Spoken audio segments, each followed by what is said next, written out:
chat for somebody to tell me that the audio is great and the streaming is great.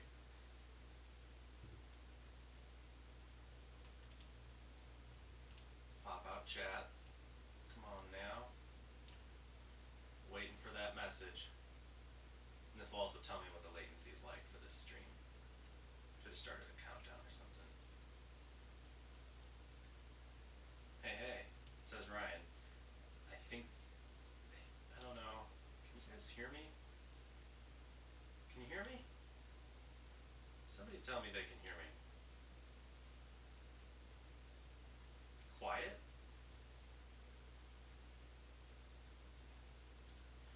Alright, I'm gonna need people to be explicit. Tell me exactly what you're experiencing in the chat. If I'm too quiet, tell me that my audio is too quiet. David says not quiet. But it's a little quiet. Alright, I could literally bump it up, or I could be smart and use, like, OBS. Really tiny, maybe use... Oh, I'm probably using the wrong mic. Let's see. Sources, mic. See, this is the thing. I don't know how to use OBS, so... mic, desktop audio. Oh, so it's using the desktop audio device? Alright, I'm gonna switch this, and... Oh, I bet you're all hearing...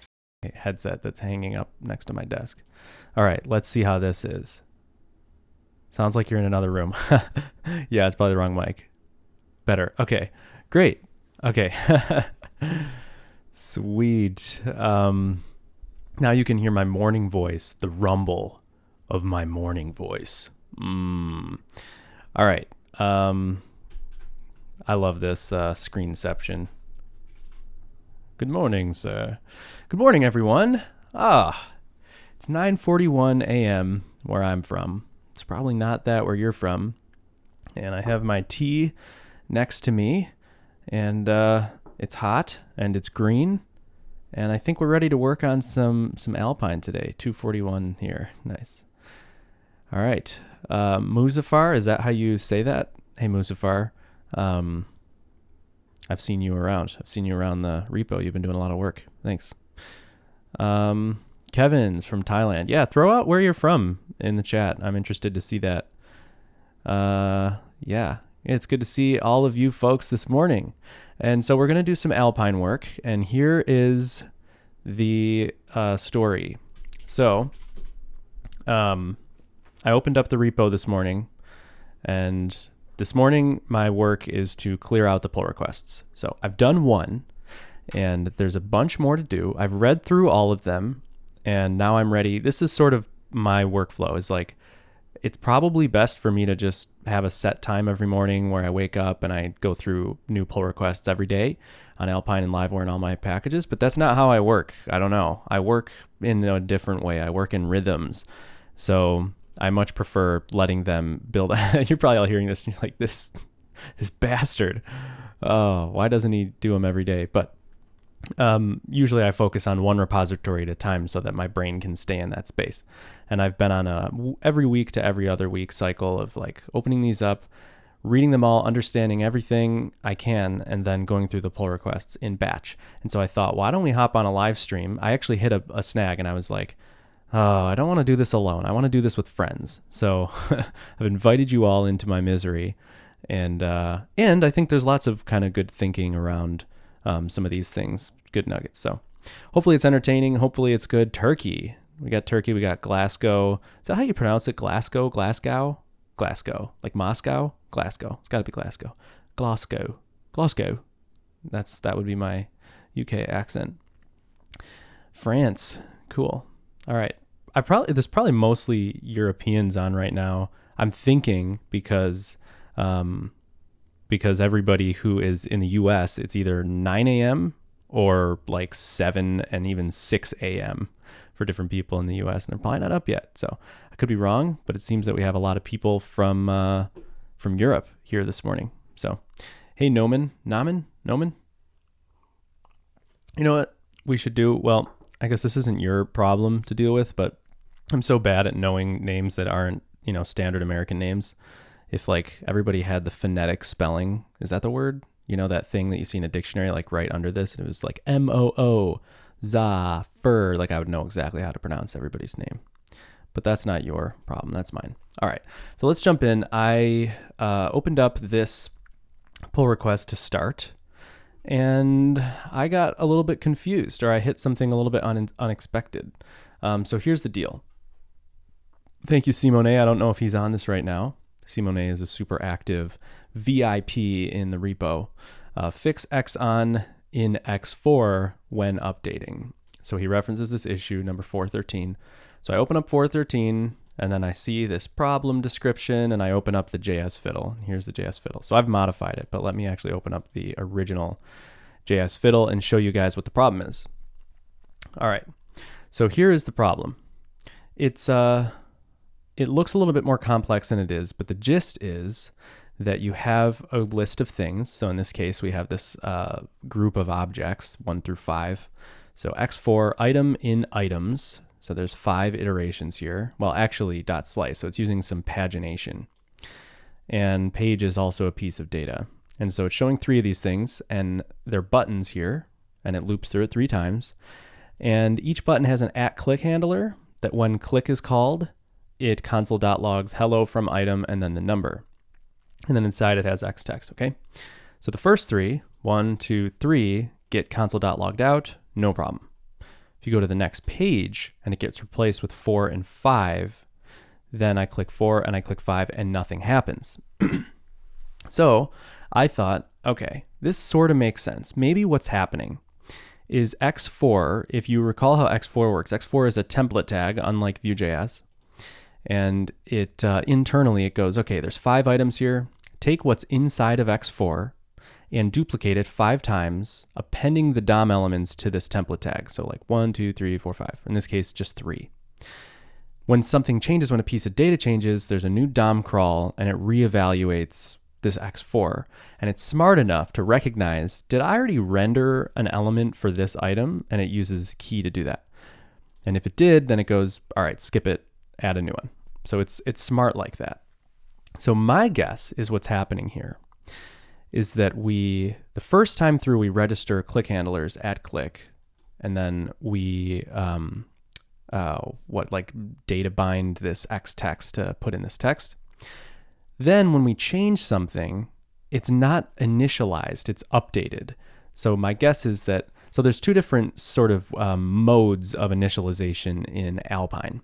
The first wipe through behaves a little bit differently than subsequent wipes, subsequent crawls, I mean.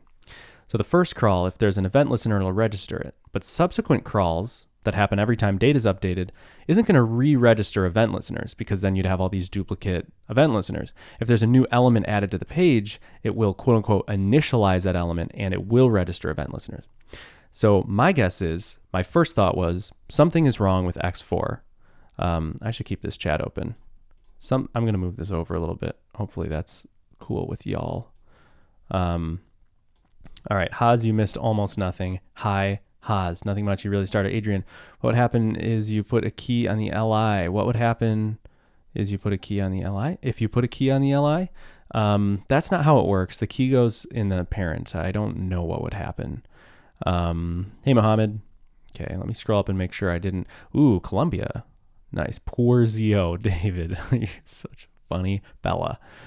Ohio. Nice. What's it in Ohio right now? Is it 9:47? I think like half of Ohio is an hour different, right? Cool. I'm like 2 hours driving distance from Ohio, like 3 hours from Cleveland. Okay, back to business. So what I was saying, Romania. Wow, there's a lot of people joined. I gave 33 people, and I gave like 0 heads up. I literally said 5 minutes. That's cool. Okay, so the thing we're dealing with is we're registering the listeners at first, and then on update, we don't register the listeners. So if the listener is working for the first run, and then when I hit next page, it's not working for the next ones, my brain tells me that Alpine is coded such that it initializes the elements when they're created, but then it doesn't later or something. I don't know. Oh, you know what's another thing? I wonder if this item.num is broken and it's being keyed wrong. So what I did is I recreated the problem in my mind in a simpler way, so you don't actually need this anymore. So we can just focus on the HTML. So I created this array called items. So we have foo in it, okay? And then here's our template tag, where we have X4 item in items. Right now it's just foo. The key is the word of that item, so foo. Then inside of it we have this, the li with the button at click console.log item. So the same thing, I click foo at console.logs it. Okay, so let me refresh this. I'm gonna hit run. And so here we have foo, console.log foo, makes sense. Now I hit change and it's gonna items.push bar. So items is now gonna have 2 elements, okay? So change, so they're both there. And what happened in Alpine, internally with Alpine, is there was a data change and it recrawls the DOM and it gets to template and it goes, all right, let's recrawl this. And then it goes, hey, first item is foo. Is there a foo already added to the DOM? There is, skip it. Next item is bar. Is there bar already added? No, there is not. There is not, sorry, I just read a chat and I lost a train of thought. No, there is not bar added. Let's add it. And now remember, my hypothesis is that when we add it, we're doing an update and we're not registering the click handler. So if I click bar, it won't work. But check this out. Dun, dun, dun. Bar works. So what does that tell me? It tells me there's something weird going on. Now, Simone did a full pull request that fixes this issue. So apparently there is a problem that needs to be fixed, but it's unfortunately not very easy to scan his pull request for what the changes are. That's not necessarily his fault. So the test that he added was basically the original problem description, which, as a note, this is good and bad. Sorry for the open critique, Simone. Simone is like an incredible community member of Alpine. He does a ton of work and a ton of good work. But when I get something like this is just a side note. I think, okay, this is a good test because it exactly tests the problem that initiated this whole conversation. So it's good in that sense. But it's bad in the sense that it breaks a lot of conventions. There's this global.data thing. There's a lot of things that aren't done in other tests. And it's more than is necessary. To me, it doesn't boil the problem down to its most granular form. And that is one of the most important exercises that I do, that I think I benefit when other people do that in the repo, because otherwise I have to do it. No matter what, I have to do it, because I can't just, at least for my own brain and for clarity, I can't just pull this whole glob of functionality in. I need something that boils it down to its simplest form. Like this, to me, is almost its simplest form. If I was actually doing this myself, I would boil it down even further. This would have nothing but exactly what is needed. It wouldn't even have a span. It would have nothing but exactly what is needed to recreate the problem. And then so that the test is really scoped and isolated. So I pulled it down and we will be adjusting this test as we go. But first, we have to get something to actually break that is not the original version. This is that so crucial process of boiling the problem down. That's what we have to do. It's yeah. And so I scanned, to see if I could like quickly understand what his pull request is. And I don't think I can quickly. I don't think my brain is actually capable of understanding the change. Remember, we refactored this on the last thing. We spent all this time refactoring it. And we did make it more readable, but honestly, this X4 thing, for me to actually understand what his changes did, is that would take me a little bit, because I'm just a little bit dumb like that. But I think a better option for me is to just kind of like take the problem and start dismantling it piece by piece and seeing the point at which it stops breaking. You know what I mean? Shut up and start coding, Caleb. All the same time. Mark, Ohio's all the same time, says Mark. Cool. Hey, Caleb, when will you do a Q&A? I haven't actually been asked to do a Q&A. I'm always happy to do Q&As. Miguel. Hey, Caleb. Miguel. Hey, Miguel. Ryan says, hey, we're all saying, hey, Miguel. Hey, Miguel. Great to see you. Okay. Sipping tea, caffeinating. Here we go. So I said my hypothesis is that something with key, like if key is just broken, like let's say we set key to foo.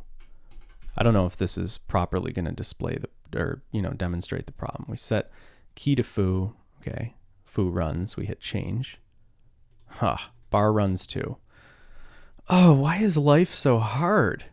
What if we make it so that items is equal to, this might be better. Items is equal to bar, yeah? And then key is equal to item. Okay, now we run this. This is my replacement for Matt Stauffer's Friday stream. Duncan, can you let me know if Matt is Matt not doing that this week? Because my plan was to sign off as soon as his started, so I don't jack his his attendees. Okay, he's not doing it. Great. I am aware and sensitive to his schedule. I don't want to stream. You know, unfortunately, the best time to stream, Adrian told me. I told you, Caleb Borzio, put key on LI. I don't know what you're saying, Adrian. Don't yell at me, and it works. I'm just joking. You're saying put key on LI and it works. Anyway, sorry, I don't fully understand, Adrian, because I'm not used to this. That's not like the suggested syntax of Alpine, so I don't know why my brain isn't like immediately understanding what you're saying. But Ryan, I think everybody's yelling at me. Oh, Ryan's joking yelling at me, but it works. Okay. So I need to understand it, and unfortunately, I don't understand. So hold on. Okay, we're going to rerun this. So now I'm changing foo. So items is just foo, and then items is just bar. We're keying by foo and bar. Here we go. Oops. Why didn't I do this thing first here? Clear console. Click foo, we get foo. Change. Bar. Aha. We have broken it. Why? Why did this break? And why did it work before? That is the question that we're asking ourselves. So let's run through this logically again. Why did items.push work? That's so confusing to me. Why if we replace the items, it didn't work. But if we did items. So what if I do this? This is even wilder. Items equals foo and bar. Okay, run. Ready? Foo logs, yep, change. Foo still logs, bar still logs. So that works as well. Something is wrong in the universe, and I don't know what it is, but we've been able to recreate the test in a simpler way, which is great. So I think this is going to be our new test case. So we have items foo and then items bar, and let's boil this down so we can just copy and paste this. Get rid of this li, get rid of the span inside of it. Okay, so this is about as granular as I can imagine this feature being. Okay, run it. And we click this, we get foo, we hit change. Now we click and we get nothing. Great. Here is our test case. That's what I needed to do. That's what we needed. We needed to boil this down. Okay. Hello from Maldives. I should know geography better. I don't know where Maldives is. Is that, I don't even know what Maldives is. I should know that. Maldives. I misspelled it. We're going to learn. Wow. You are from here? That's crazy. Are you really from this island? Does everybody know what this is besides me? Maldives, huh? Sheesh McGeesh. Look at that. That's crazy. It's a beautiful place in Mother Earth. Hell yeah. Do you live in a overwater bungalow? Yeah, everyone knows Christopher Rumble. Maldives. Oh, you guys, you get to bear witness to my knowledge of things. Yeah, it's an amazing place. Didn't they make a movie there? They have internet all the way out there. Yeah, seriously. How do you get internet? That's wild. Yeah, that's cool. People live in so much more exotic places than I do. Yeah, wild. All right. Back on task. We've boiled it down. By the way, hey, Christoph. Good to see you. Rocco. Good to see you. Santiago. Nice. But going there is expensive AF. I imagine so. Vince. Wow. Popping off here. I think it's pronounced Maldives. Yeah. Cool. What are we doing here? We're at what? 45 people. Wow. Who else is bored on a Friday? Okay. So let's get to business here. I have Simone's pull request pulled down. X4 bindings. Yeah? Okay. So I'm going to go to his test, and I'm going to rewrite his test and get it to pass. That's the first step. So hopefully what I'm going to do is duplicate this entire test, maybe? Or are we just going to rewrite the test? We're going to rewrite the test because it's honestly going to be easier for me. So I guess the only what did I do? What have you done? What have I continued to do? Yeah. Okay. Time to back out, Caleb. Regroup. All right. So the only thing we're going to use is literally the test method here. And then this whole chunk we're going to comment out. And now we're going to devise a name. It's going to be rename me right now. This is something I do when I can't think of a good name right away. So that, I think a horrible name, an obviously terrible name, is way better than a mediocre name that doesn't describe the problem correctly. All right, so now we want to write our test. So the first thing is, so usually I'm copying from something else, so I have some boilerplate. So we're going to do like document.body.innerHTML to set things, and then alpine.start. Okay. So you're going to see me write a test. I don't know if I've written a test publicly for Alpine. Here we go. It's actually really simple. I love Jest and JS DOM and the testing util library thing that I use. We talk about the key stuff. What is the key on the, why is a key on the li false? All right, Adrian wants me to talk about key really quick. Here's the deal. So I think this is what you're saying. Why, Adrian's like, why is key on template? Why wouldn't you do key on here, right? And I don't remember the exact reason offhand, but here's a couple things off the top of my head. One, I want the key to be near the X4 because that's intuitive to me. That makes sense. It's from, that's the pattern of Vue.js.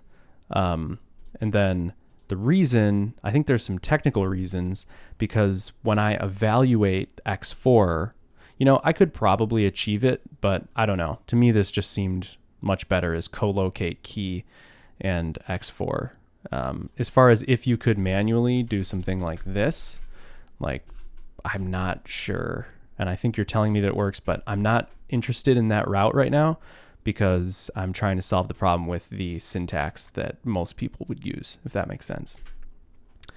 Okay, so we are going to set our HTML to the recreation that we made in JS Fiddle. So we'll take this HTML. There we go.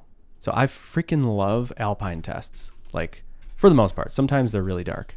But check it out. I'm literally copying what's from the JS Fiddle into document.body.innerHTML, calling Alpine start, which is going to initialize, and now we can make some basic assertions.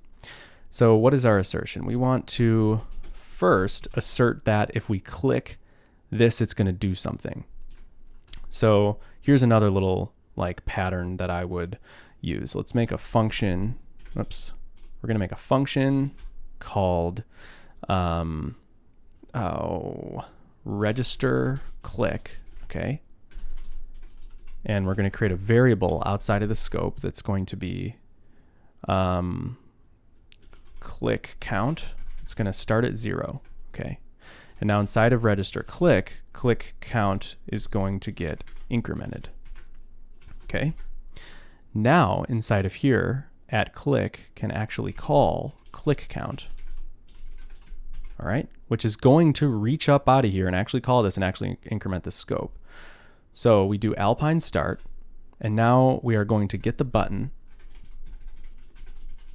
We're going to click the button. This is all native stuff. This is browser stuff. .click is just something you can do in a browser. So we call the click, and now we make an assertion. We expect that our click count to equal 1. Okay, so that's that, and then I'm going to run this test. So I do, yeah, okay. We're gonna run this test. We're gonna say jest, what is this? Jest for T rename me. Okay, and this is just gonna run that specific test. Checking the chat while I run that test. I think when Alpine is evaluating the X4, the child elements are not created yet. That is very true. So you have to parse the template as a string to have the key expression. Exactly, that is exactly it. The reason I didn't necessarily say that is I probably could just look at the root element and get the key off of that. But right, like you couldn't, yeah. That's only an assumption though, I don't know. But that is very much the reason. Haken? Okay. All right, and we have a failure. Expected 1, received 0. Interesting. I wonder why that failed. It shouldn't have failed. Maybe we needed to wait a tick. I don't know. So why don't we wrap this in await? We will say await, wait. And we're going to run this again and see if it worked. It's possible that I missed a tick in here. But, you know, I didn't think that would, maybe the template, yeah. Interesting. Received 0. So this is interesting to me. This shouldn't be happening. Oh, because we clicked, what am I doing? Oh, there's 2 buttons. This is going to be an H1. That's the problem. Derp. All right, now we run this test. And I'm actually going to get rid of this wait and run it again and see if it works. Fail? You're wrong. You're wrong. It should not have failed. Click count is not defined. Click count is not defined. So window dot click count equals, oh, wait, what? Click count is not defined. Maybe I needed to var to hoist it up into the function declaration. Not sure.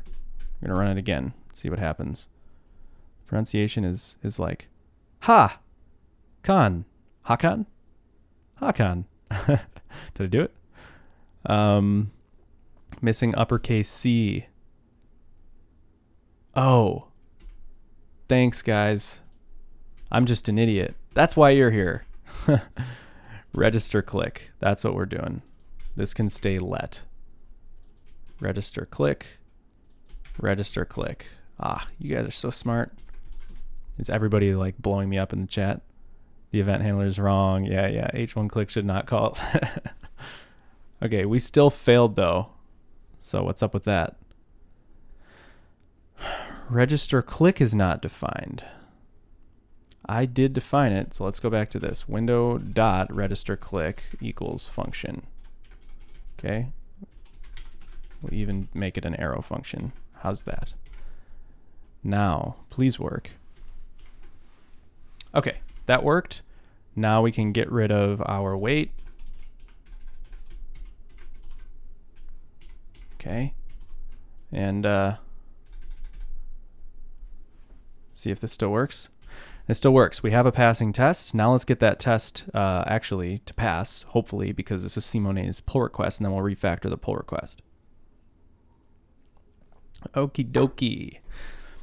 So now we want to click that button change. So we assert that it equals 1 after we click, which is perfect. Oops. Button dot click. Okay. And now we expect click count to equal 2. No. We click button and then we click the H1. Okay. And we might need to do some timeout stuff here. So like, you know, like wait a tick. And I'm going to start. This is generally my approach, is start with the thing that's like almost definitely going to work. Do I have timeout on this? I wish to, why is timeout not a global util? That is the real question here. I have this little timeout helper that I declare at the top of some test specs, and I need it like all the time. And see, this is crazy. Why is it not in every one? Huh, man. Timeout right here. See, I feel like I do this all the time, and then every time I look through every single one and I never find it. Okay, timeout. This is a simple promise that resolved after a timeout so that I can async await. All right, back to rename me. here's what we're going to do. We're going to click our button. We're going to wait a timeout of 5 milliseconds. We're going to click H1. We're going to wait another 5 milliseconds. This is just to make sure that like we're giving Alpine its space to do its updating, and then we'll remove this stuff. Let's see. Is the reason sometimes tests are failing missing ticks? I feel as though missing ticks would cause tests to fail consistently, though. Yes, Ryan is right. I think we're past that, but yeah, ticks is definitely a problem with getting tests to pass and fail, but it usually is deterministic in the jest environment. So I've had non-deterministic jest tests because of ticks, so it's not out of the realm of possibility. All right, await timeout 5. Document.query selector, click, await timeout 5, and now we want to assert that click count is equal to 2. That's what we want, right? Okay. So we rerun our test, and we're going to see what happens. We have passing for this. Okay, so this is great, but I'm not entirely convinced. So now what I want to do is run, I'm sort of convinced, but to feel like ultra good about this, I would want to run this against a different Alpine version, against the current Alpine version, and make sure that it fails. And so to do that, there's a couple, I don't have any great way to do this. Sometimes I'll just back out a change if it's a small change. Sometimes I'll copy this and paste it into a different branch. There's a couple different things that we could do. And I'm trying to think what the best thing to do is here. And what is the best thing to do? You know, I think the best thing to do is going to be to copy this whole test. Okay. We're going to save this file. We are going to commit this as a whip. Yeah. We're going to commit this as a whip. Now we're going to check out master.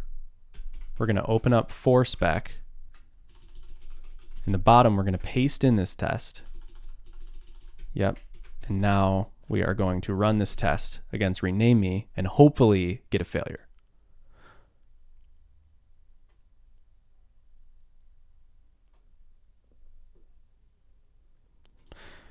We get a failure. That's exactly what we want.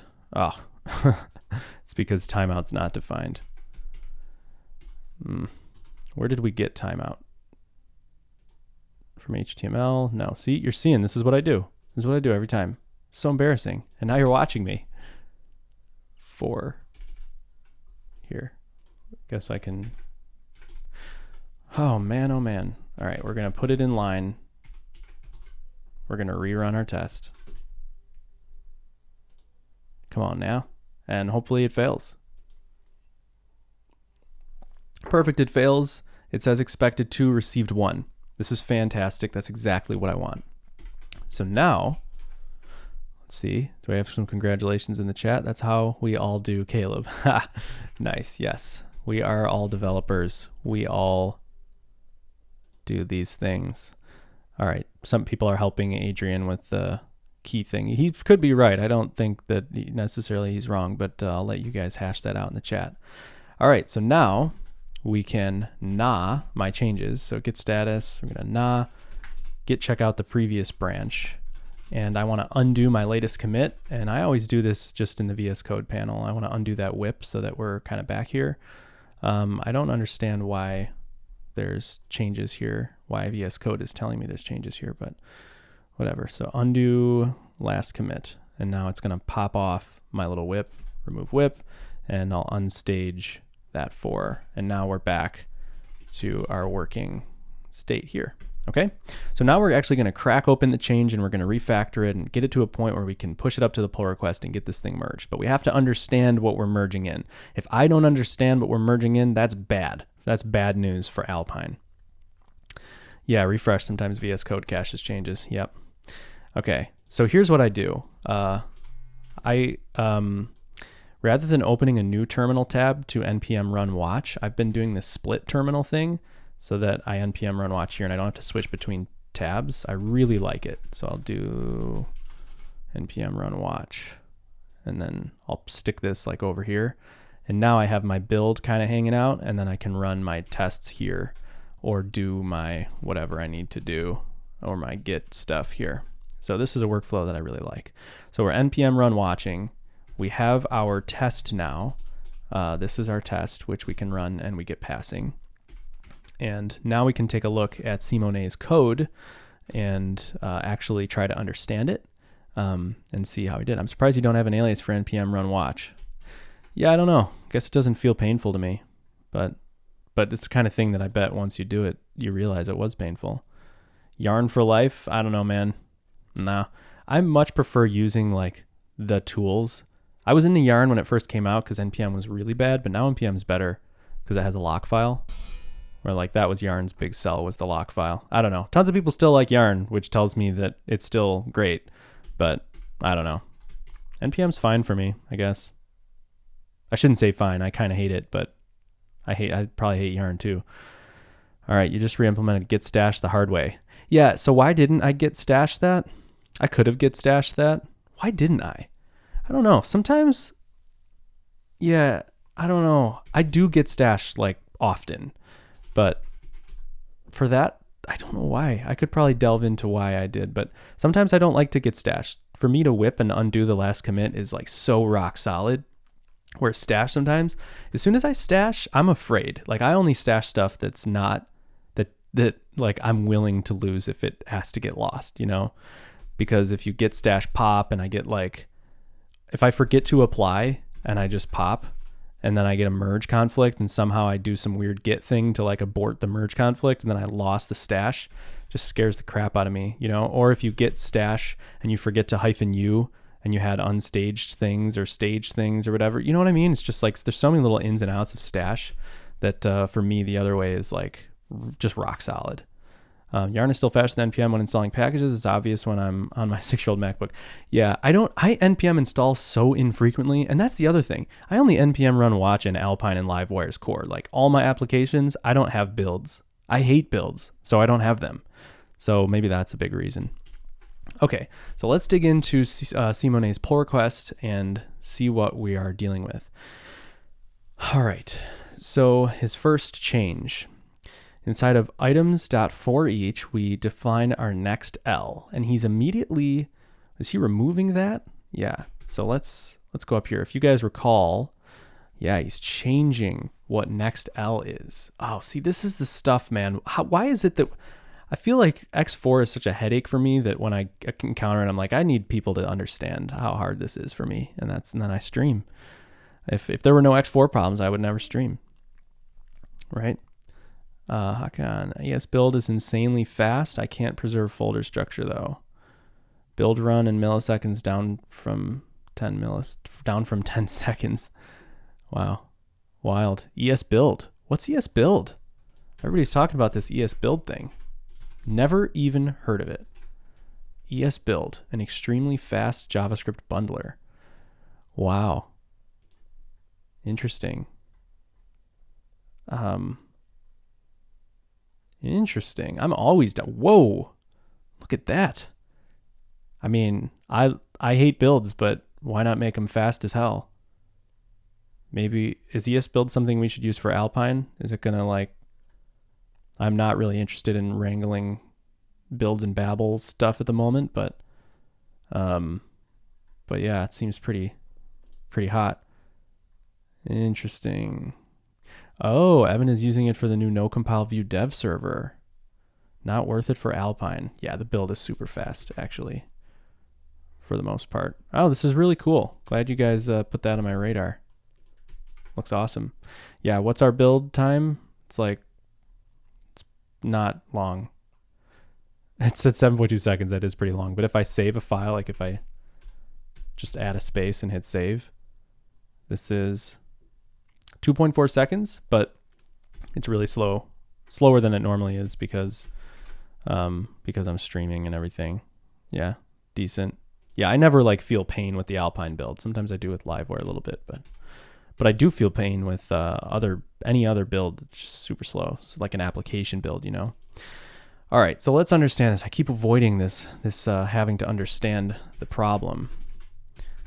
So. And what I may end up doing is checking out master and fixing it myself to understand it better. So he's saying, look ahead for the right elements to update. This scares the crap out of me. Like, we're taking current L next sibling and we're moving it to the look ahead like right away. I don't like this line. I do not. I am not a fan of this line. I'm not a fan of this for some reason. But it could totally be right. Okay, he's moving logic. I don't like that he's moving the logic into here. We don't know if nextL is actually an element, so we check that it's not a falsy value first. What? Okay. nextL. Why would it be falsy? Oh, because he's putting it into here. Yeah, no, I would rather explicitly have that in here. Oh. Okay. So he is adding this. He's also adding this. Look ahead, returning false, so that it's a Boolean that he can return false with, so I think the return false was just him adding, I think this is just for his own taste, because otherwise it would return null, which would still be falsy and would still make these conditionals work. So I said if there's no previously X4 processed element ahead, yep, add one. Now he says if we haven't found a matching key, just insert the element at the current position. So maybe I just have my look ahead in the wrong place. So then I had my look ahead after. Maybe the problem has to do with if it's the first one, that if there's no matching key for the very first element. Interesting. Okay, I have a new hypothesis. I'm going to test it out. Are you ready? Is anybody following me? Let's see what the chat's saying. For me, it's the smell that we can't find. Yeah, okay, people are still talking about builds. Fine with me. Okay, so right now, this is broken. So remember when I did this? When I said, check this out. Okay, so right now, items is foo. If I change it to foo bar, they both console.log. So watch this. Log, change, log, log. Yeah? Okay. Now, what if I do this? This is the question. What if I change the order? So the key for foo is still there. This is exciting. Foo logs, change. Check it out. Bar does not log. There is a bug. Simone identified it. And the problem is that in the old code, we had an issue on repo. Me and Simone discussed about sometime Alpine. We can't find nextL, so when it returns other than nextL, an issue come, probably he fixed that. Yeah, that's probably, I think you understand it. So now that I have a little bit more understanding of the problem, let's think here. So if we haven't found a matching key, just insert the element at the current position. So before, what I was doing was right away, I was getting the next element, right? And if there is no next element, no previously X4 processed element, then add one. Which would not, okay, see what I have to do, this is confusing for me. I have to open up this file in a separate tab, and I have to look at the original version and follow some of the logic, and then look at the new version. So here's what we're going to do. View file. Okay, so this is Simone's version. Yep, and then we're going to duplicate this, and we're going to see the master branch version. So here's the master branch version. So here, and then I'm going to keep this in mind. I'm going to keep that behavior in mind, and I'm going to dive a little bit and see the problem. So items.forEach, the first one, we get next element is current L is next sibling. So I'm thinking at the time of change. So current L equals next sibling is going to be, so let's think about it in terms of the broken one, where the first one here, so what's happening is when this actually runs, the first one says foo, and the next one says bar foo. So if we look at the master branch, the first one is foo, and then when we update, we get bar foo. So next L is going to be foo. The current key is going to be bar, right? Okay. If there's no previously X4 element ahead, add one. There is. Next L is currently set. So we are not going to address that. Then we hit the else and we say, look ahead for matching keyed elements and move it if found. So it's looking for bar ahead and it is not finding it, right? So next L is false. So then we add an element in loop after the current element, which is, oh man, why I'm like losing my grip on this problem. This is dark for me. So maybe what we have to do is roll up our sleeves and understand the problem in the browser on a line-by-line basis using a debugger. I think that's maybe what we have to do. All right, we're going to do it because we need to understand this problem deeply. So, because we could just hit merge on this and fix this, but that's how you build on a shaky foundation. That's how you build a project and it overcomes you over time because you accept everybody else's fixes and merge and pull requests. And basically you don't understand your project anymore. And then new bugs crop up from other places because you didn't understand it and you pulled in different fixes from the mind of, 50 different people. It's a very bad thing. So for me, it's either I'm not merging this or I'm understanding it at its deepest level fully. So here's how I would do that. Open up alpine.test. This is where I just test stuff. Okay. And I think, where do I want to do this? I think I want to do this on the master branch.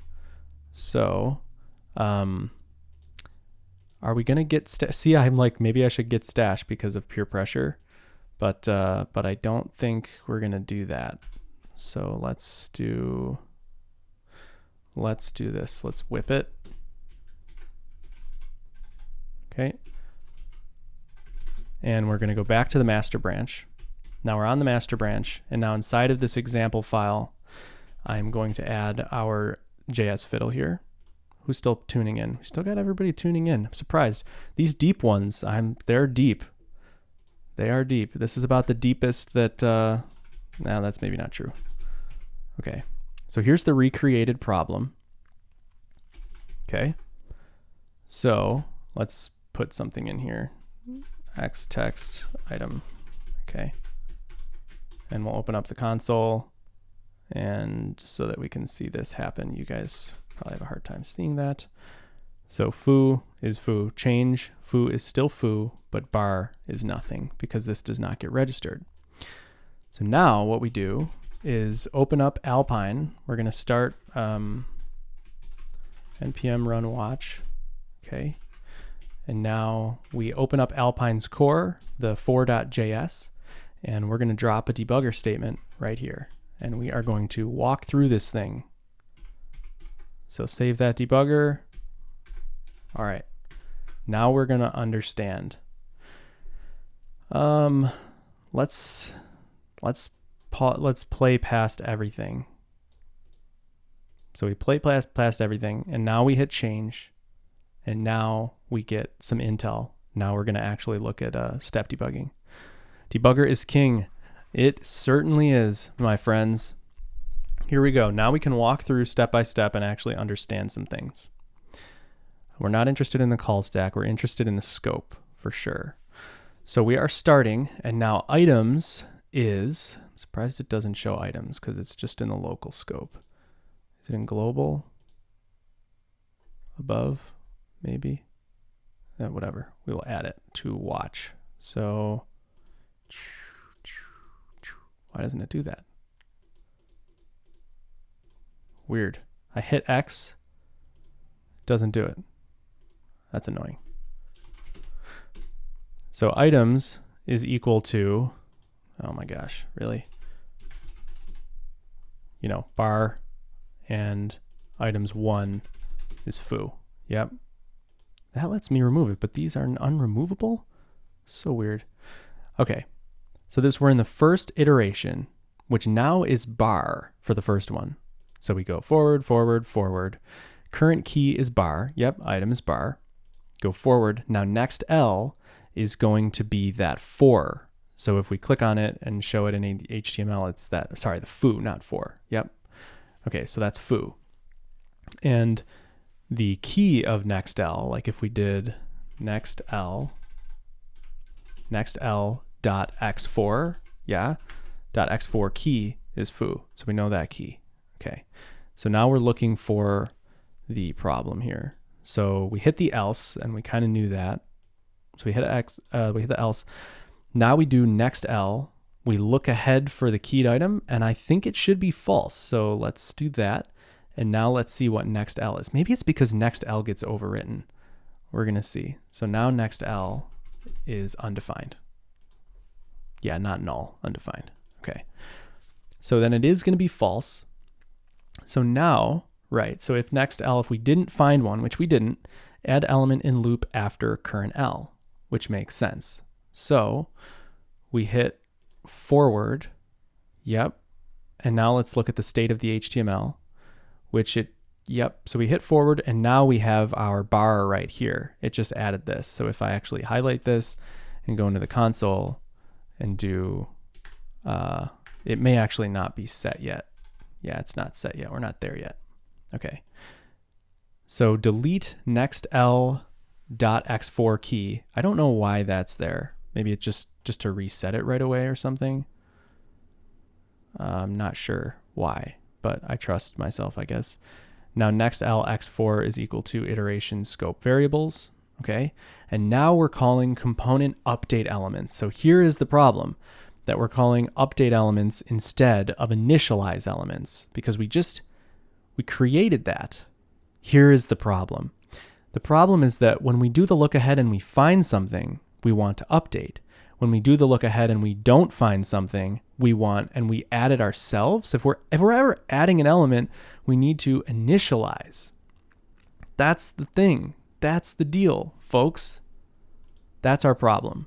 So let's find places where, yeah, see? So we add an element. If there's no previously export process element ahead, then we initialize the element. Otherwise, we update it. But if you see, we're actually adding an element here, and we're using update instead of initialized. That's our problem. So we fully identified it. This is a big moment. We now understand the problem. We see it. Now we have to figure out how to best fix it. I don't like Simone's implementation. I think I don't like it. Let me give him a chance and review his work there. So what he has is look ahead. Yeah. If not nextl. Okay, let's see. Look ahead for matching keyed elements. All right. If not nextl, truly, then do the adding. Maybe he's right. Maybe this is the best thing. And then otherwise, update the element. Interesting.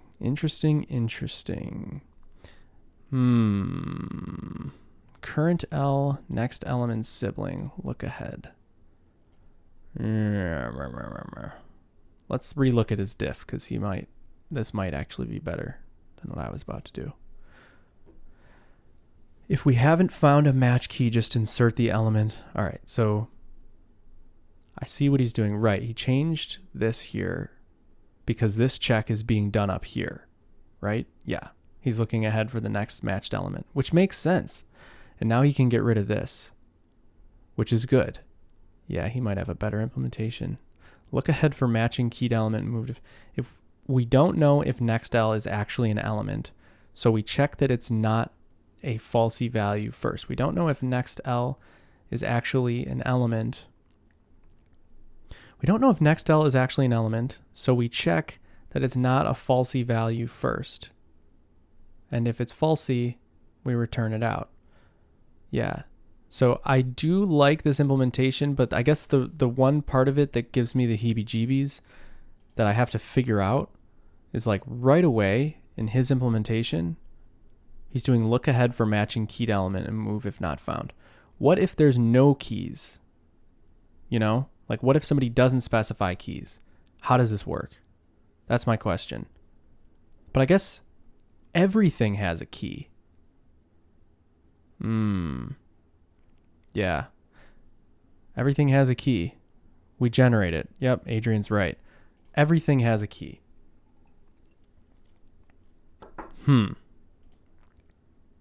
Yep.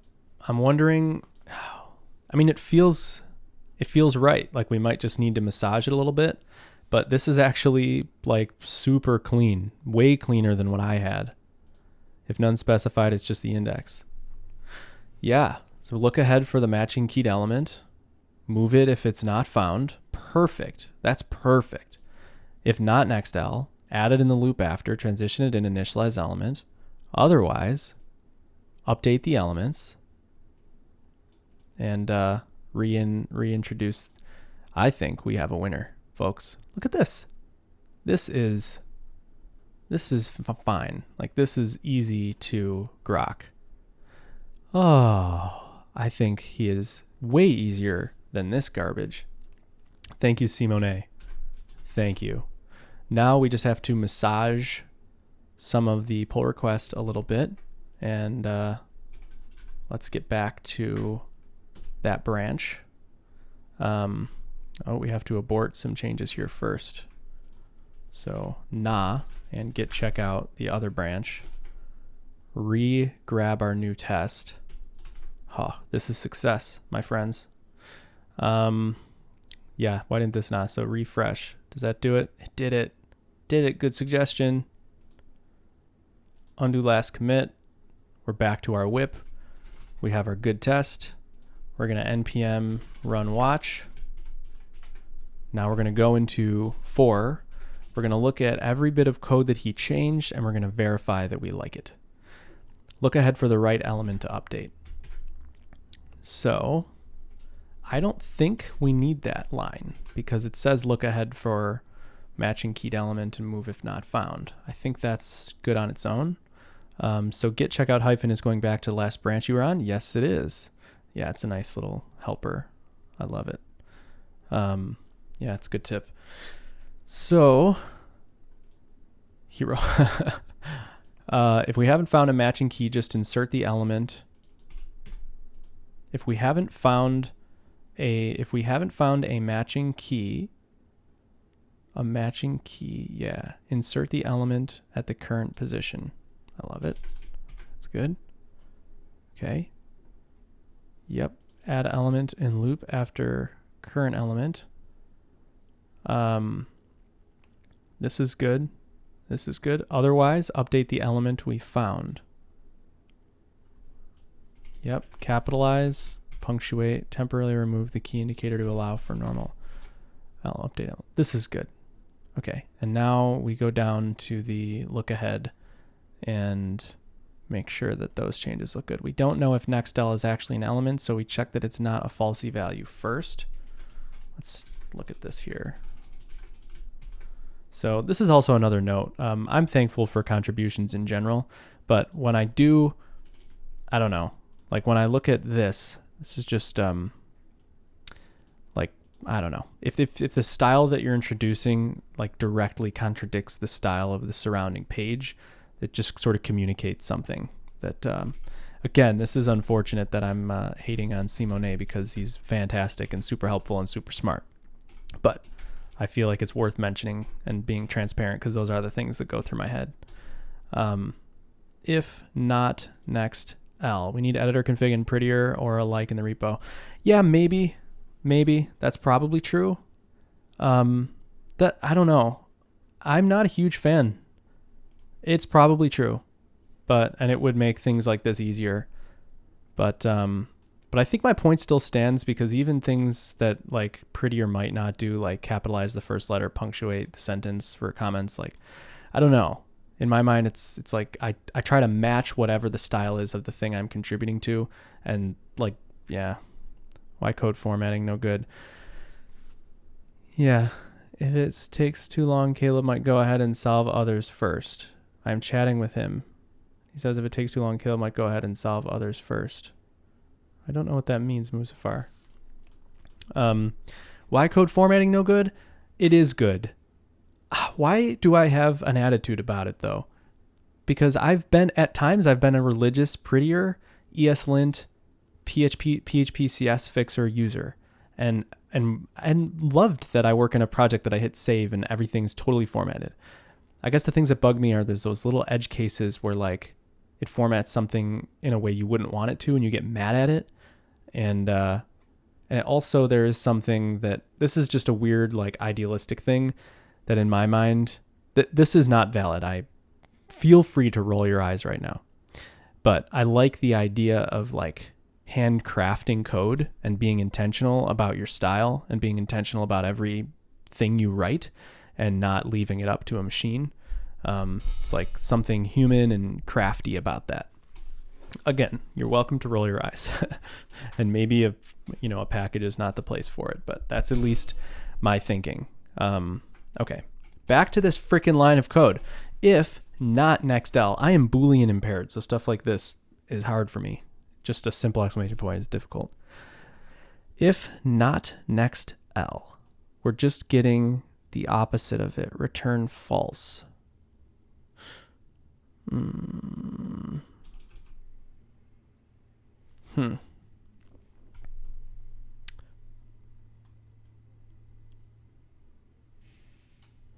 Yeah, I feel like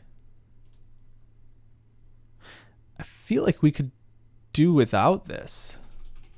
Just do like next L and then eventually if we could do that. What's that? Like that or something that's coming sometime?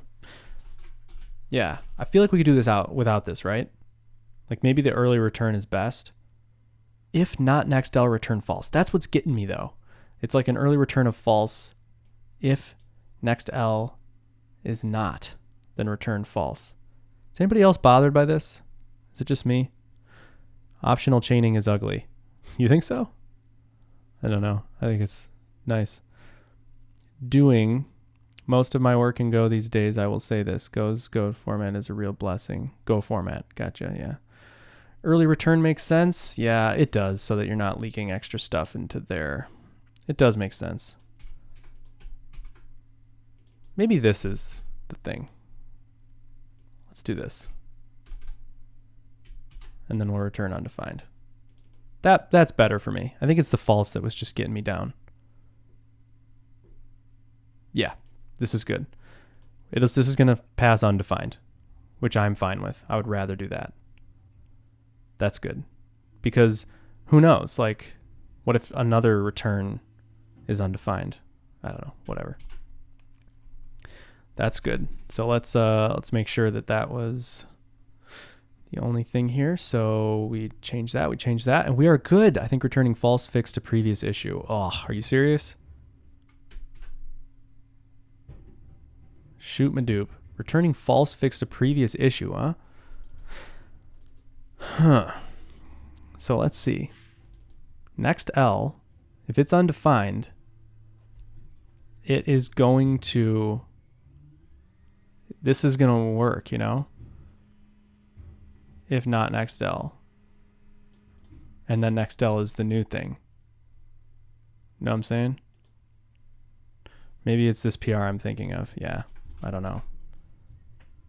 I'm going to leave it. If the tests pass, that makes sense. So, all right, I'm happy with this. npm run build.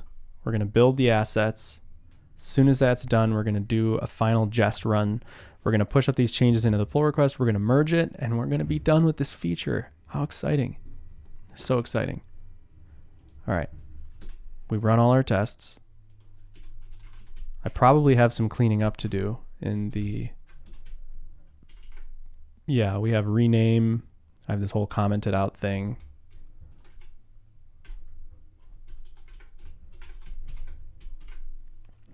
Looks like we're passing. Very exciting.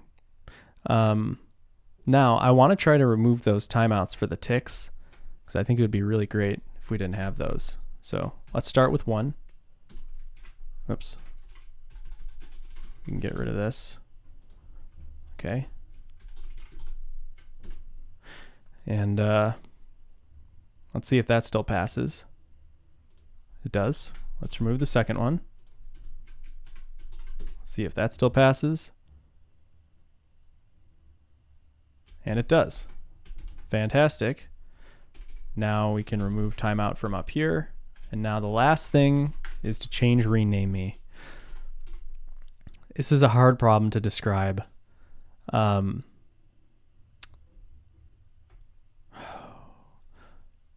Okay, what is it? Make sure, I'm just going to write what my brain is saying. Make sure new elements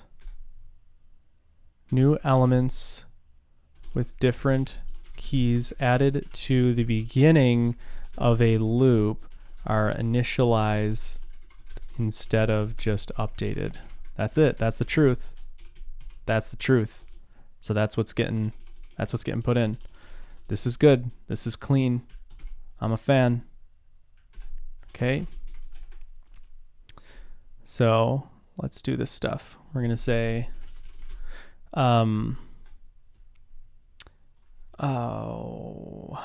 update, test, and implementation.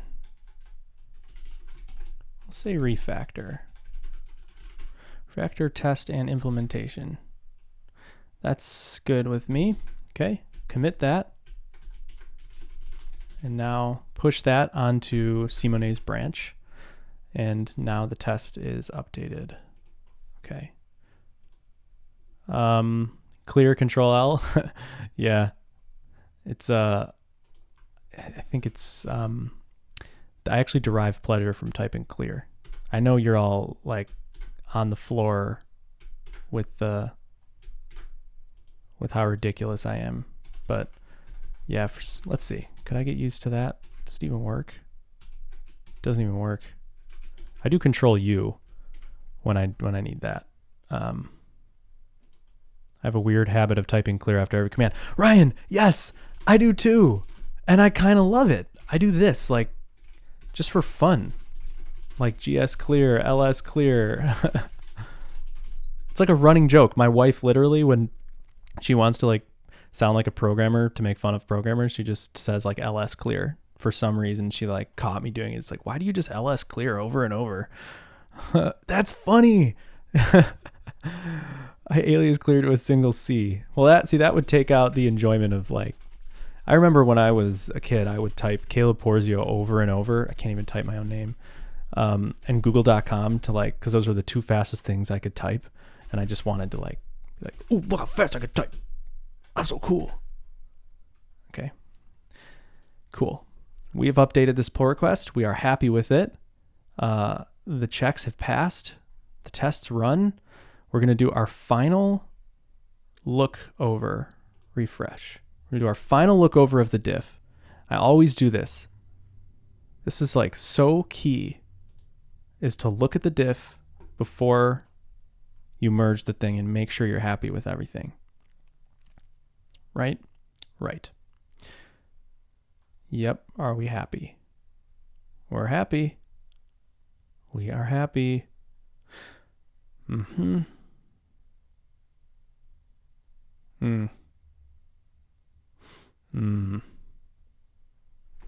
Whatever. This is okay. This is good. This is good. This is good. We're good. Okay. Here we go. Bam. Okay. Merging. Merged. Love it. Okay. And now we write thanks.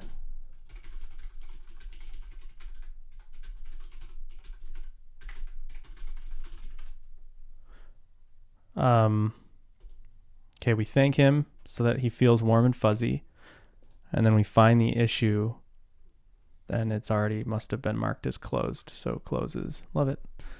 All right. Now we can kill these fiddles and we can wipe this from our brains. Look at that. That's clean. That's clean. I feel good. I feel good. Da-na-na-na-na. All right. Great. Great work, everybody. I'm going to keep streaming. You're welcome to leave, but I'm going to tackle another pull request. We still have 38 people. Yeah, we're going to keep working through it. I don't think there's anything.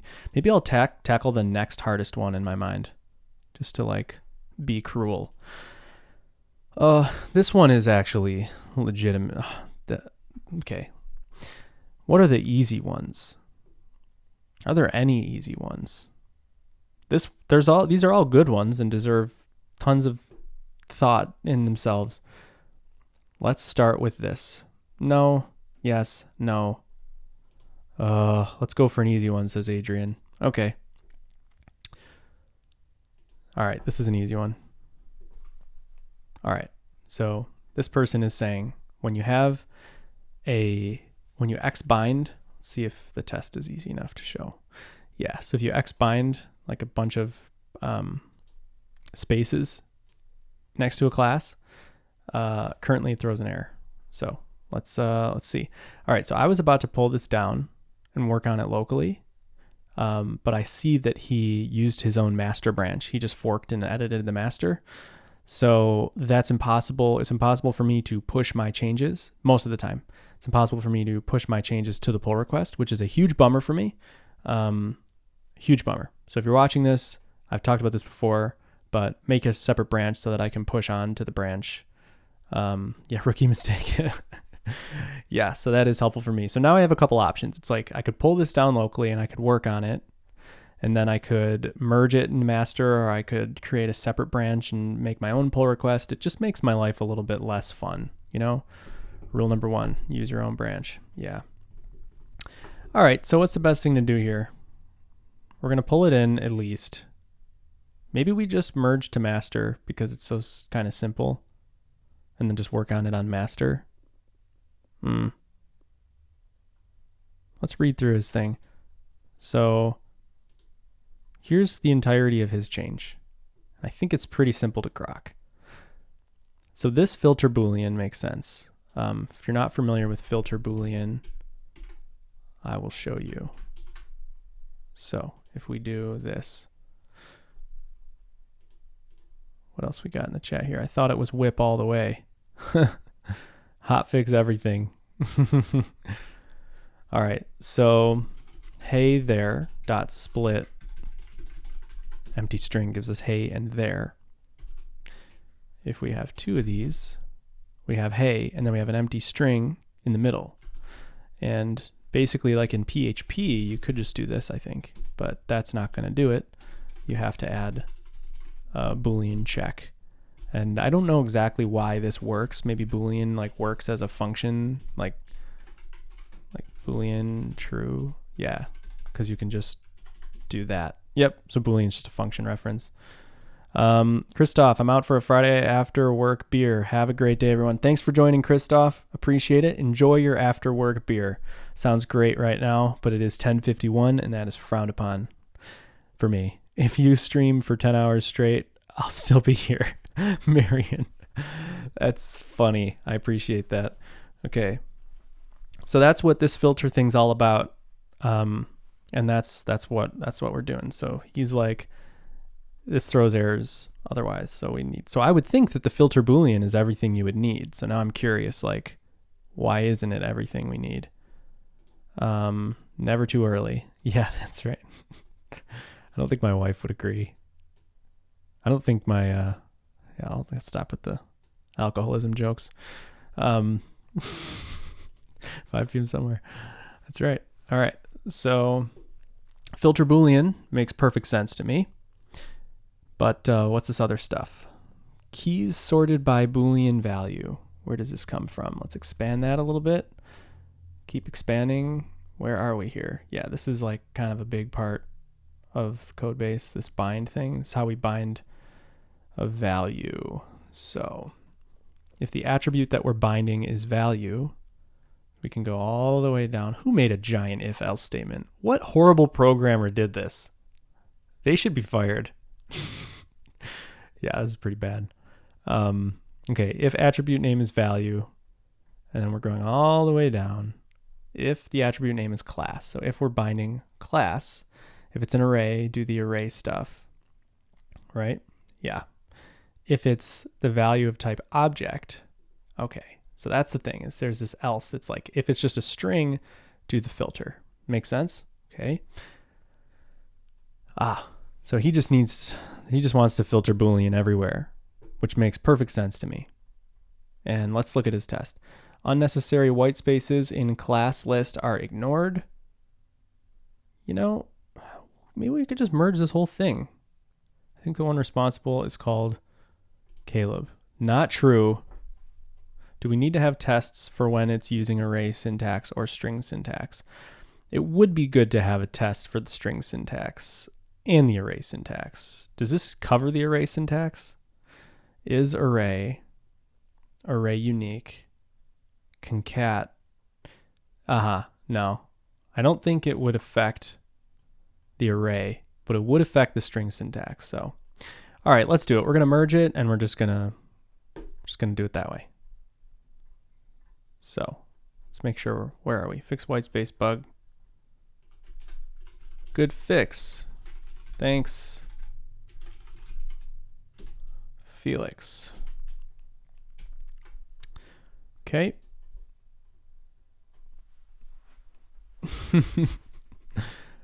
Yeah. Klab.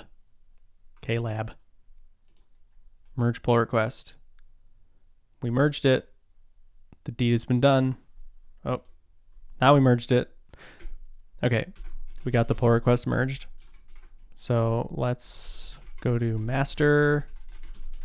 Let's pull down this thing and let's modify that test. So bind spec and white space. Unnecessary white space in class list are ignored. There's a few grammatical issues here. So let's call this extra white space in classes in extra white space in class object in class binding object syntax is ignored. Okay. Okay. And now foo bar, so this is unnecessary. This can just be true. And this is going to be space space foo space space. Yep. And now Alpine start, expect that span class list contains foo. Great. And then we'll copy this test. We'll say extra white space in class binding string syntax. String literal syntax? No, string syntax is ignored. So now class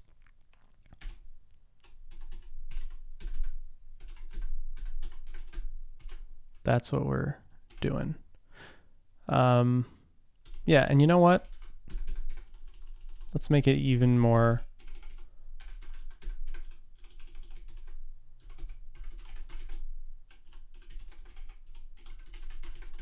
And now we test. Just bind t white space. Okay. I kind of feel like this one's going to pass right away. And it did. Great. I feel good about that. I feel good about the implementation. Say, refactor class white space binding tests. Yeah, we're committing to master. You saw it here. Don't be mad. And npm run build, and then we will build assets. Wait till that's built. Hit enter, do that commit, and then we'll call this one a day. Come on now. All right, build assets. There are no changes to commit. You're wrong. Oh, interesting. Nice. Okay, because he built the assets. Duh. I always do that though, just to make sure that like a clean build works. Okay, we push that up, and everything's hunky dory. Another one down. Sounds good. This one's a little bit dark and makes me scared because there was this bug fix merged for Safari, and then it broke other things, and I just like fixed it for like, this is like the second fix we're on. So this is the third fix for a problem. It just scares me. But not much code. Adrian, are you saying that it was good, but it wasn't a lot of code? I'm not sure what you mean. Initialize components in a try catch block. 424. Safari bug fix is an easy one as well. You think so? That one scares me. Let's just look at it. Ah, he made the pull request. So let's just look at the diff and yeah, nudge, nudge. Couple things here. Normally I don't see a package lock committed, but I think that was something that, okay, so this actually, right. Okay. So in this fix, he's saying, okay, so this is what this line used to consist of this. It's just like, hey, if you're updating the value of an input element, set value to value. But there's weird things that happen with Safari. So there's this whole cursor position should be restored back to original due to a Safari bug, which is a stupid selection start thing and selection end, not good. And I had to add something like this I had to add the other day, like an and or something, because it broke IE11. It's just not good. Hey Lee, you missed 2 pull requests merged and some deep stuff, but we're actually starting on a new one right now. Nothing more safe than committing directly to master on Friday evening. Agreed. You check if type is text, then do it. You check if type is text, then do it. Right. What did I do? Yeah, I updated this. Is this old? I did check if, thank you, Muzafar, but where is my check for if the input type is text, right? Like if I'm on master and I go to bind, I thought I changed that else to be, yeah, if L is type text, right? But it seems like in your own PR, which don't fix as well. Yeah, I mean, I like the idea of getting rid of all this horrible cursor position stuff that we do for Safari. This is fewer lines, doesn't use weird stuff like selection start and selection end. I feel really weird about setting a selection range. That to me is not great. And this is fine, but I would only want to do this for text inside of input type text, because that's the only thing that this affects. And I wouldn't want somebody to bind to some like input type hidden or something and then get some weirdness, you know? You know what I'm saying? So maybe weigh in here if you think I'm on the right path, is like maybe what I would want to do. Value bindings to hidden input. Why is this all removed? Cursor position is preserved on selectable text input. Yeah, because this, I don't like that test. It's way too hard coded. So I think that's, is it? Maybe that is a good test. Why did we remove the test? The test. What if type is email? Good question. Psh, what if type is email? I guess, I mean, it's safe, right? If L.value is not equal to value explicitly, then set L.value to value. That makes sense to me. Only update it if it's changed. Like this makes sense to me. That seems clean. Yeah, it seems clean to me. I think I'm in favor. Here's what I would want to do though. Yeah. All right. Let's do this one. What I would want to do then is open up Safari, recreate the original issue, and then make sure that this fixes the original issue, doesn't introduce any bugs. Maybe we'll catch up on the conversation really quick. Yeah, that's what Ryan. Okay, so yeah, you implemented in Vue.js. You did your homework on this one. I really appreciate that big time. If there's an element that could be tested, yeah. This is good. And then Hugo says he's going to update it in a separate PR. All right. Regression with xbind, xmodel on hidden inputs. He mentioned this. To me, it seems easy too, so it must be right because I'm dumb. Yeah, I'm dumb too, so it's okay. Yeah, still happening. Wasn't enough to cover his case. Yeah. All right. Yep. This is going down. Let's see if he has it in his own branch. Yes, he does. Thank you, sir. So let's do it. Great. bum bum bum bum bum bum bum. We will hub PR checkout 424. Now we're in his pull request. And now we can do our thing. And what is our thing? First, we want to, do we want to merge master? We're going to get some, yeah, let's do it. Merge master. It's going to try to clobber his change. Another one down. So let's go through that. These two, yeah, the dist stuff, get checkout dist /star. Whose do we want? We want, let's say ours for now, and get add dist /star. Yeah, let's try that. All right, and now bind. Here is the diff here. So he's like, get rid of all your stuff. Just do this. Right? That's what you're saying. And I'm down with that. I'm diggity down. You know, in fact, I don't know if this would make you angry, but let's see what this looks like.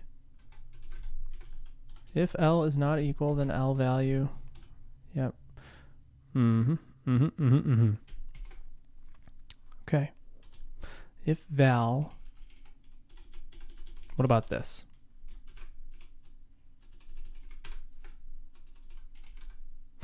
Can we return early here?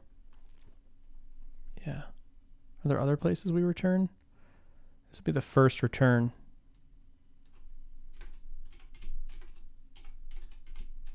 Kind of like the guard clause a little bit better. If L dot value is equal to value, then return. Yeah, I like the guard.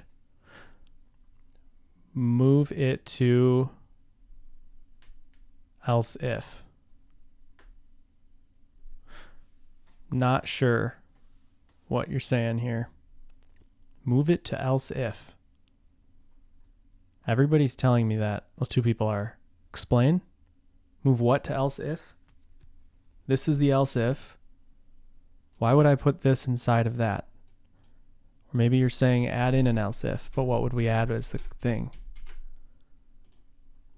Get rid of the last else.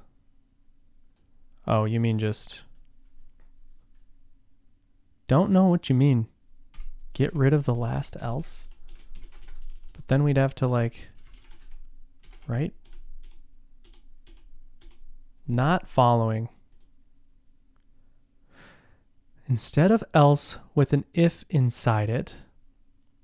Oh, got it. Just an else if. Yeah, I see what you're saying. Like this. Let's think about that. I don't like it because the condition here for everyone is the type. So this communicates to me a catch-all. So this could be a switch statement or whatever. Like, but these are just the L.type, and I want to keep that symmetry because that's what we're changing on, if that makes sense. Yeah. Yep. I'm going to avoid the else if intentionally. And I think this is more readable to me because in my mind, this is a default part of the switch statement or a fallback for a lookup table. And then this is part of that logic. Yep. Rather than this being its own condition and then an empty, like an else if as the last thing, just feels weird to me. This is like catch everything here. If the element if the value is equal to the value, then just get out of here. You're good. If not, update it. I like this. Hopefully you guys like it too. Readability. Yep. Readability, bro. All right. So now we're good. We hit merge changes. And let's see here. So npm run build. And now we're going to check out his tests and make sure that those look all good here. Not important question. Did the tying vise arrive? The tying vise did arrive, but unfortunately, I only have like one spool of thread and nothing else to tie flies with because I'm I got stalled out and I realized that I need to focus on fishing. So I bought 2 fly boxes that had all the flies I need. And I'll return to the fly tying at some point. But I need equipment, and it's like, it's hard to find stuff right now. Like all the, like I could just buy a kit, but it's like $100. And I'm like, all I want is the basics for a couple of flies. And it's a little overwhelming for me. Like hook sizes, barbless, barbed, thread sizes, different wire sizes, wire colors. I feel like I either need to spend like $500 on craft supplies or, you know what I mean? I don't know. A little overwhelming. We're talking about tying flies for fly fishing. If anybody is interested, I removed those cursor position tests because we don't maintain them anymore. So I guess no need to test them. But they do work. That's the thing that makes me like, I don't want to reintroduce something, So you didn't add tests. You just removed tests and, yeah, this is the only part that's a little bit odd to me. So, maybe.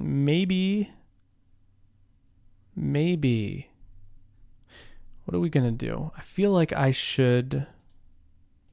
Let's open up this file. Let's get to. I did this again. They all are riveting stuff for non-anglers. Okay, so I am a fan of having tons of tests, especially when we do a rewrite. So this is the file. I want to get the master branch file, and I want to view the raw version of it. And I'm going to copy it. Oops, copy it, and I'm literally going to paste. Oops, bind spec. Going to paste the entire thing in here, and I'm going to run just bind.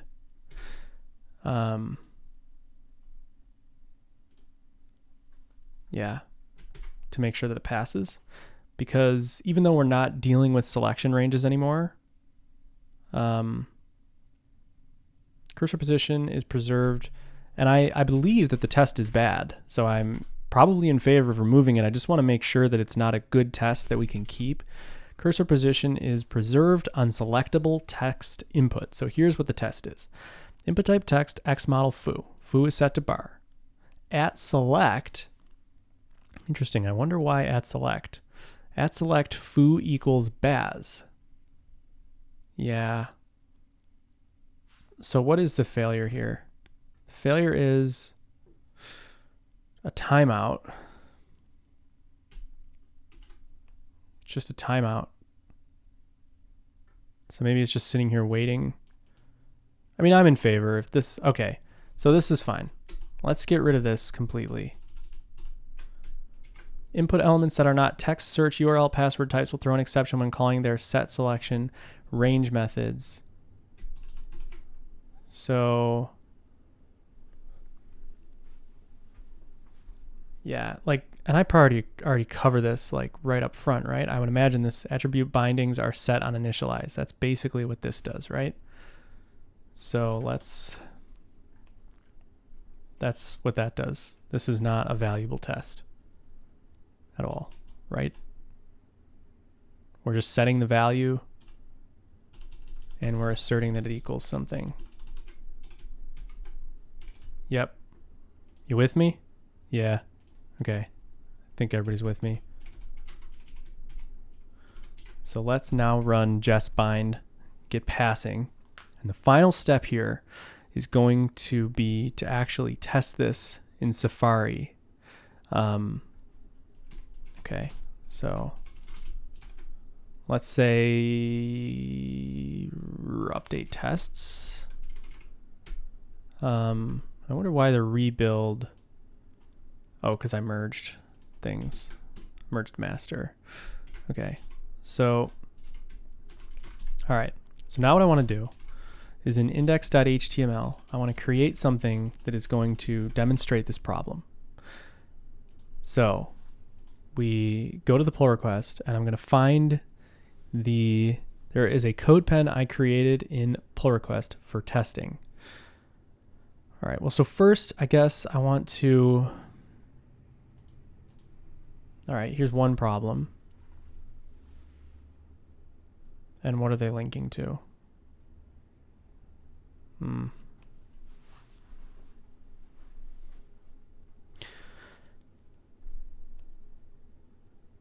What is this? Regression and handle attribute body.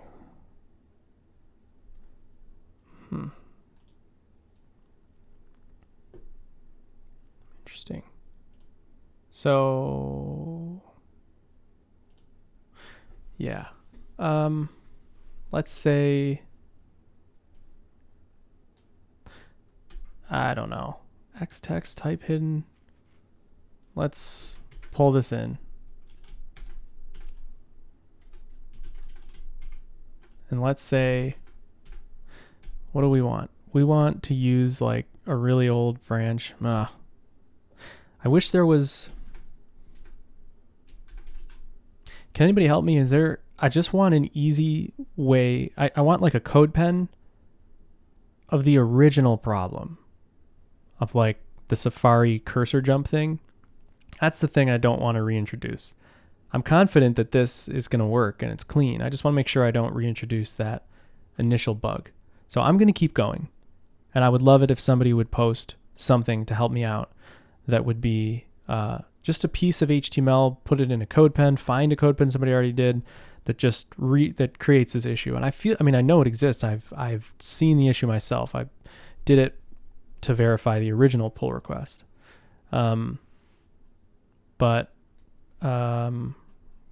Code pen. Okay. It's got the code pen. Code pen. Whoops. How does that work?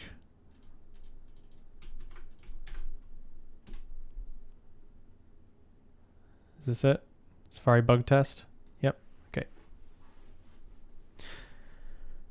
Okie doke. So here's the thing. Text. Okay. Change foo to baz. Okay. Okay. Okay.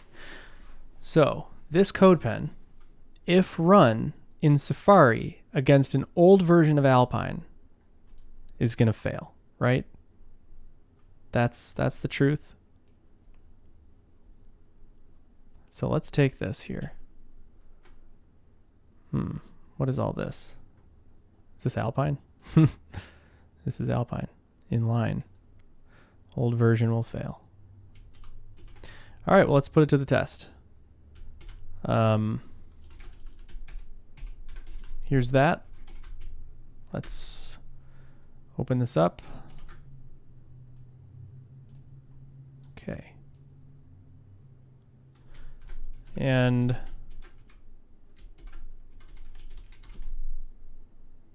just wanted to double check we didn't leave a debugger in there. That would be very bad. I think it was just the cache. Okay. Great. This all works. Now let's drop down to an old version of Alpine. So let's go to the README, grab the CDN, and now an index. We're going to use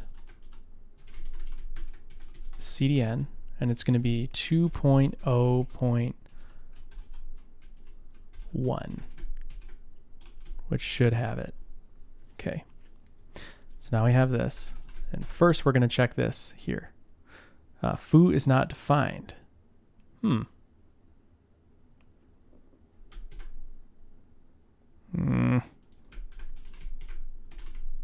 right, we're going to go to Alpine. It's the build. I don't know what that means. Releases.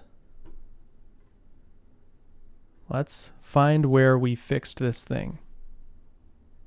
Where we fixed this Safari problem.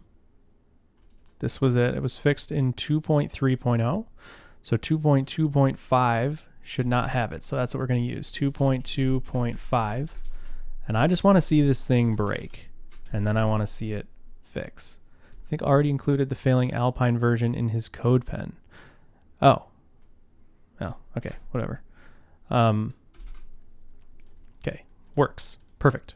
So now we take this and we open up Safari and we paste it in. With any luck, we also are going to open up the DevTools at the console. Okay. I type in. This works. Ah, there it is. I put the cursor in the middle, I click, and it jumps to the end. All right, these things work. Change food to false. Okay, that's the problem. This text here, that is the problem. Yes, that is the problem that we sought out to fix. So now I include the master branch version. Now we refresh. We type, we put the cursor in the middle, we keep typing, and it works like a charm. Right? Right. Yes? Yes. All right. Well, hopefully that was a good, worthwhile fix. Yep.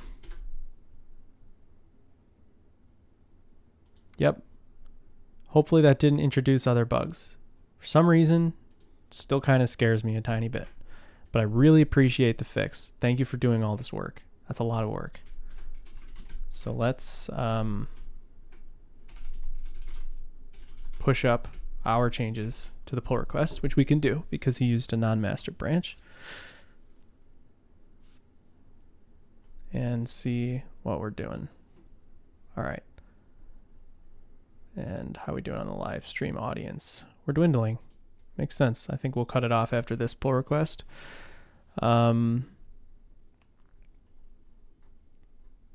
Yep. All right. We updated the tests. We added our stuff. Now we do our final check through. We refresh. Not worried about the builds here. And we changed that to be this. So simple. And we removed some tests. Very clean. Very happy. Thank you. Thank you. Thank you. Okay. Merged. Love it. All right. That puts us down to 5.